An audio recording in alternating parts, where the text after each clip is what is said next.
nhớ không nhầm thì nơi mà Yadder đã loại gần như tất cả các đối thủ của mình để tiến vào với vòng trong, và quãng đường mà anh ta đi đến đây nữa đều là những trận đấu nơi mà dấu ấn kỹ năng của Yadder được thể hiện một cách cực kỳ triệt để.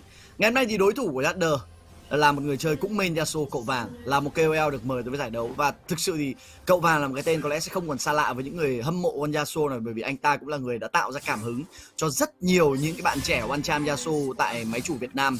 Liên tục là những pha chơi hit ở giai đoạn early game, và rõ ràng Yadder đang là người lời hơn. Anh ta lấy được lốc trong khi cậu vàng chưa trúng bất cứ một kỹ năng đâm kiếm nào cả. Máu thiệt hơn là thấy rõ, và thời điểm 0 phút 47 thì vẫn có thể biến về được. Và trong cái tình huống vừa rồi chúng ta cũng phải công nhận một điều là Yadder đã có được một pha lách tình huống đâm kiếm cực kỳ tuyệt. Anh ta lách chỉ trong vòng khoảng 0,5 giây thôi và ta né được rất là tốt. Nó khiến cho trong pha trao đổi chiêu thức vừa rồi đúng có thể là về mức độ ảnh hưởng mặt máu nó sẽ không phải là vấn đề lớn, khi mà trong giai đoạn sau thì cậu vàng cũng như là Yadder vừa có thể bấm B biến về, nhưng về mặt tâm lý thì vẫn có đó. Một pha né tốt đôi khi nó cũng sẽ là một trong những cáp đặt về mặt tâm lý dành cho người nào đang bị gặp một tí xíu khó khăn trong những tình huống xử lý của mình. Và Yadder với tình huống né vừa rồi thì cũng khác gì gọi là một cú sút Banenka ở trong penalty vậy đó. Tâm lý nó sẽ có thể gây ảnh hưởng một tí xíu cho cậu vàng phía bên kia, và biết đâu đó trong trận đấu này thì sẽ có rất nhiều khó khăn đang chờ đợi cậu vàng. Rồi, ngay từ đầu lên thì có vẻ như chưa có một cú quy nào của cậu vàng thực hiện chính xác vào Yadder, trong khi đấy thì Yadder đã liên tục sử dụng 3 cú quy chuẩn xác vào cậu vàng rồi. Đây là một lợi thế rất lớn ở đoạn early game. Lớp 66 vẫn chưa bị bóc đi đến từ Yadder. Ở đây là một trận đấu mà cả hai người chơi đều hướng tới việc là sử dụng quyền năng bất diệt và kiếm Doran cho trang bị khởi đầu. 6 lính xử lý trọn trịa trong wave lính đầu tiên, còn trong đó nếu như cậu vàng làm tốt, nó cũng chỉ là 5 lính sau wave lính đầu tiên mà thôi. Cấp độ 2 cũng đã có trước, ngay lập tức đâm vào E và đã có những áp lực được gia tăng bởi Yadder. Nhưng đó là thời điểm mà cậu vàng có lớp khiên và anh ta là người lời hơn máu hơn một chút xíu. Nhưng những tình huống trao đổi chiêu thức như thế này thì vẫn đang giúp cho Yadder có một tí xíu sự cơ động hơn nhiều so với lại cậu vàng. Cậu vàng ở trong khoảng thời gian vừa rồi anh ta chỉ mới cấp độ 1 cho nên chưa thể nào có được những tình huống lướt để có thể tránh khỏi những pha đâm kiếm một cách bất ngờ đến từ Yadder, và chấp nhận là lượng máu của mình sẽ thấp hơn so với đầu tí xíu, bắt buộc phải sử dụng bình máu để tránh trường hợp bị đối thủ dứt điểm trong khoảng thời gian sớm này. Giờ thì lớp khiên gió đã bị mất đi từ Yadder, và đó là một tình huống hack não rất tốt từ cậu vàng, và thậm chí là kích hoạt thành công được cái quyền năng bất diệt. Liên tục là lao vào gây áp lực và có thiêu đốt, nhưng đó là một tình huống thiêu đốt để kéo máu hay chăng? Sát thương vẫn là chưa đủ. Một chút xíu nữa thôi chúng ta thấy rằng là đó là thời điểm mà Yadder chỉ còn lại dưới 40 máu và anh ta vẫn có thể sinh tồn được. Máu của anh ta hiện giờ đang là khá thấp, và quyết định ở lại đến từ Yadder có vẻ như là tương đối mạo hiểm. Đó là một lợi thế rất lớn mà cậu vàng đã tạo ra được trước đối thủ trực diện của mình trong ván đấu này. Đây là quay lính tương đối thoải mái để cho Yadder có thể ăn ở bên trong trụ của mình, chỉ trừ trường hợp là cậu vàng muốn đánh láo mà thôi. Nhưng mà tôi nghĩ trong trường hợp này cũng sẽ hơi mạo hiểm khi bạn không có cái kiệt sức. Một lượng giáp ảo được tạo ra nó sẽ câu kéo thêm một khoảng thời gian, chưa kể đến là những con lính hiện tại đã được bắn bởi trụ nữa. Biết đâu đó Yadder có thể lên được những cấp độ ở trong một tình huống bất ngờ nào đó. Cậu vàng không muốn chuyện đó xảy ra, cho nên sự an toàn đã được đặt lên hàng đầu dành cho KOL cậu vàng. Ở trong khoảng thời gian này anh ta vẫn đang muốn tiếp tục gia tăng lượng chiến sĩ lính, cản không cho con Yasuo bên kia bấm B về để có thể tiếp tục có những tình huống đàn áp về mặt lính, và lúc đó khi cậu vàng bấm B về sớm ta sẽ có tỷ lệ thuận lợi khi mà ra đường nhiều hơn so với lại Yadder phía bên kia.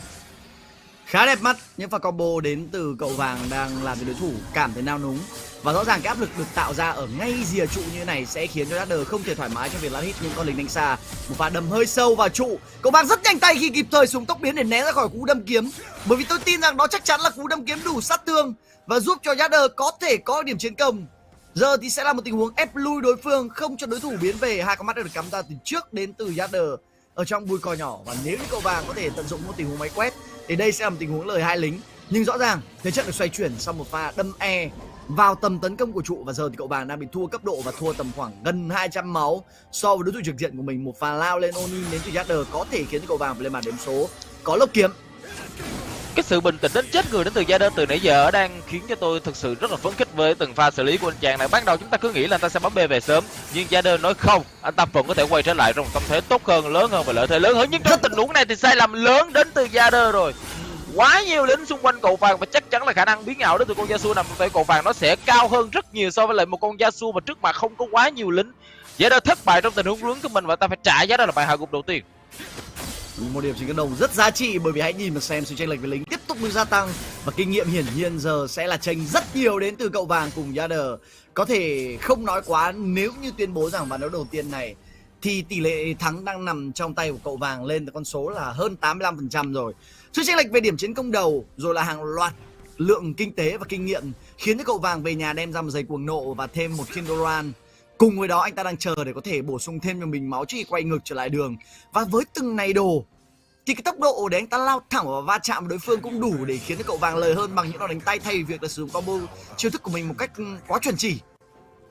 Với cái tốc độ đánh tốt thì nó sẽ giúp cho cậu vàng liên tiếp có những pha chém nhanh hơn rất nhiều so với Yader phía bên kia. Còn trong cái đó Yader bắt buộc phải lên Kindoran để có thể trụ đường. Anh ta cảm nhận như là trong giai đoạn này mình sẽ có những tình huống thua thiệt hơn rất nhiều so với đối thủ, cho nên anh ta quyết định là sử dụng Kindoran để tránh trường.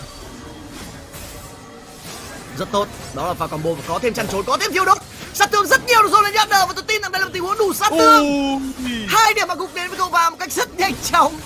Và như đã nói về sự chênh lệch về lượng trang bị, mọi thứ nó đến một cách cực kỳ triệt để và cậu vàng đã tận dụng tối đa. Hay là thuộc về Yader đi chăng nữa, tất nhiên là đối với những fan của cậu vàng thì 2-0 sẽ là cái thứ mà họ đang mong muốn nhất. Nhưng hãy cùng để xem trong ván đấu thứ hai này có một sự đổi bên, tất nhiên là như vậy, nhưng mà nó không ảnh hưởng nhiều đến khả năng solo con Yasuo này. Và điểm phép bổ trợ cũng như điểm ngọc tạo tổ hợp là như nhau. Đúng là như vậy, và cậu vàng hiện tại vẫn giữ nguyên, và phía bên kia Yader cũng tương tự giống như vậy. Họ đều không quyết định là thay đổi khi mà trước đó pha solo giành chiến thắng nó chỉ dựa trên kỹ năng cá nhân của cậu vàng là nhiều hơn so với việc làm phép bổ trợ nó ảnh hưởng nhiều. Và cậu vàng với cái lợi thế như thế này thì đây, những pha đâm kiếm đầu tiên để có thể lấy lợi thế đang rất là lớn. Ui, kỳ này thì cậu vàng né được.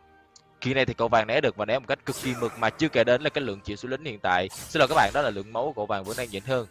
Nhưng sau phát đâm vừa rồi thì có lẽ như cậu vàng cũng đã bắt đầu lùi lại và chờ đợi cho cái thời điểm lính xuất hiện ra để có thể tiếp tục tạo thêm những lợi thế lớn nữa. Ui, ui, wow, 2 phát chém kết hợp với một phát đâm trước cái thời điểm mà Yader có thể có được cái lớp giáp ảo dựa trên cái độ tại của mình. Cậu vàng rất thành công trong pha xử lý vừa rồi. Vấn đề nữa là cậu vàng đã chủ động kích hoạt cái bình máu của mình, trong khi đó thì Yader không. Và với cái thế đứng này thì rõ ràng cậu vàng sẽ là người được quyền chủ động đâm vào lính của đối phương trước nếu như anh ta mong muốn. Nhưng quyết định của cậu vàng và Yader vẫn sẽ là va vào nhau. Cả hai đều đã hồi lại lớp khiên gió của mình. Lốc có đồng thời đến từ cả hai người chơi và cú lốc được tung ra trước đến từ cậu vàng. Nó trượt, còn trong khi đó thì Yader trúng, mất đi lớp khiên gió. Áp lực lính nó đang nghiêng hơn một chút xíu về cậu vàng với cái vị trí đứng khá khó chịu hiện giờ của anh ta. Nhưng lốc lại một lần nữa đã có đến từ Yader và tiếp tục làm cú hack não thành công đến từ người chơi đại cao thủ với vị tướng Yasuo này.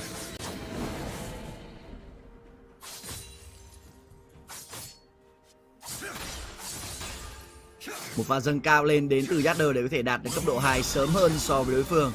Và với góc đứng này thì có vẻ như điều đó có thể xảy ra nhưng không. Cậu vàng lại là người chủ động lát hit được một lính đánh gần trước. Và vừa rồi là một cú quy, sau đó E vào lính khá mượt mà. Cậu vàng đang có khiên gió, rất chủ động lao thẳng lên quan hệ. Và đó là tình huống cố máu cực kỳ nhiều. Yader thiêu đốt được dùng đến từ Yader để có thể có thêm được lợi thế. Nhưng cậu vàng đã thành công trong việc lấy đi phép bổ trợ của đối phương và rút lui về. Nếu như đây là một tình huống lấy được lốc thì có thể đó sẽ là chiến thắng. Và Yader bị dính thiêu đốt. Yader vội trong pha xử lý vừa rồi, anh ta rất vội trong tình huống xử lý đấy. Anh ta không muốn đợi cho cái thời điểm mà cậu vàng có được cái lượng giáp ảo, bởi vì nếu như cậu vàng có được lớp giáp ảo, tận dụng tốt cái lợi thế về mặt thiêu đốt đang có trên người cậu vàng, sẵn sàng quay trở lại cho pha win dựa trên lượng giáp ảo có, thì chắc chắn rất có để cho Yader có thể dứt điểm được cậu vàng sớm. Trong khi đó cậu vàng dư sức hơn ở trong tình huống xử lý vừa rồi, và với một tình huống di chuyển sai lầm từ Yader cũng hơi vội vàng, đó đã khiến cho anh chàng này đã phải nằm xuống lần thứ 3 trong cặp trận đấu này rồi.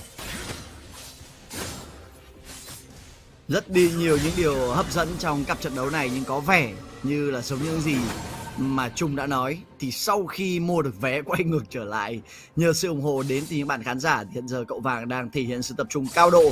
Có vẻ như anh ta cũng đã rút được kinh nghiệm sau những trận thua của mình, và đến thời điểm hiện tại làm cậu vàng rất khác so với cậu vàng ở những cái giai đoạn vòng 3 cũng như là những vòng trong nữa.